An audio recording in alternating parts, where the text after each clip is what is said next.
नमस्कार, आप देख रहे हैं न्यूज 18। मैं हूं आपके साथ रुचिका राज। मिडिल ईस्ट यानी कि मध्य पूर्व से इस वक्त महायुद्ध की आहट तेज हो गई है। बदर अब्बास पर हुए हमलों से बौखलाए ईरान ने अब तक की सबसे बड़ी जवाबी कार्रवाई का दावा किया है।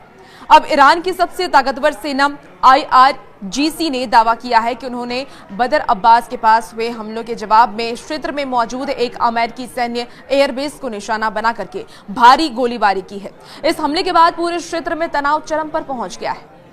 अब आपको बताते हैं कि ये बदर अब्बास में हुआ आखिर क्या था, जिसके बाद ये महायुद्ध और ज्यादा भड़क गया। दरअसल इस पूरे विवाद की शुरुआत होती है ईरान के रणनीतिक रूप से बेहद महत्वपूर्ण बंदरगाह शहर बदर अब्बास के पास हुए हमलों से। बदर अब्बास ईरान के लिए न सिर्फ व्यापारिक बल्कि सैन्य दृष्टिकोण से भी सबसे संवेदनशील इलाका माना जाता है। बदर अब्बास पर हुए अज्ञात हमलों के बाद ईरान पूरी तरह बौखला उठा है। ईरान ने सीधे तौर पर इन हमलों के पीछे अमेरिका और उसके सहयोगियों का हाथ होने का शक जताया था। इस हमले ने ईरान की सुरक्षा व्यवस्था को सीधे चुनौती दी थी, जिसके बाद तेहरान में बैठकों का दौर शुरू हुआ और IRGC को खुली छूट दे दी गई। बदर अब्बास पर हुए चोट से तिलमिलाए ईरान ने ज्यादा वक्त नहीं लिया। IRGC ने आधी रात को एक बड़ा ऑपरेशन शुरू किया, जिसका मकसद सीधे अमेरिकी सेना को दहलाना था। IRGC की ओर से जारी आधिकारिक बयान के मुताबिक उन्होंने अमेरिकी एयरबेस को निशाना बनाने के लिए कई अत्याधुनिक मिसाइलों और सुसाइड ड्रोन का इस्तेमाल किया।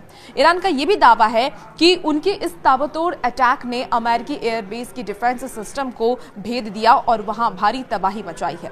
हालांकि अमेरिकी रक्षा मंत्रालय पेंटागन की तरफ से नुकसान को लेकर के अभी विस्तृत आधिकारिक का बयान आना बाकी है।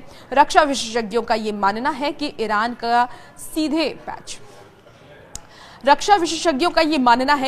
का सीधे अमेरिकी सैन्य ठिकाने को निशाना बनाना इस बात का संकेत है कि अब दोनों देश सीधे टकराव की स्थिति में आ चुके हैं। बदर अब्बास पर हमले को ईरान ने अपनी संप्रभुता पर हमला भी माना था। अब इस जवाबी कार्रवाई के बाद खाड़ी देशों में तेल की सप्लाई चेन से लेकर के अंतर्राष्ट्रीय उड़ानों पर भी बड़ा खतरा मंडराने लगा है। इस हमले के बाद सबसे बड़ा सवाल ये कि अमेरिका का अगला कदम क्या होगा। क्या वॉशिंगटन इस हमले को चुपचाप सहन करेगा या फिर ईरान के खिलाफ किसी बड़ी मिलिट्री ऑपरेशन की शुरुआत होगी। देखिए, पेंटागन ने अपनी सेना को हाई अलर्ट पर रख दिया है और इस हमले के सबूतों की जांच की जा रही है। मिडिल ईस्ट के इस बारूद के ढेर में अब एक चिंगारी सुलग चुकी है, जो किसी भी वक्त भीषण तीसरे विश्व युद्ध का रूप ले सकती है। इस हमले के बाद अमेरिका और ईरान के बीच ये जंग क्या मोड़ लेती है, इस पर हमारी नजर बनी रहेगी और अपडेट हम आप तक पहुंचाएंगे। फिलहाल हमारे साथ जुड़ने के लिए बहुत बहुत शुक्रिया।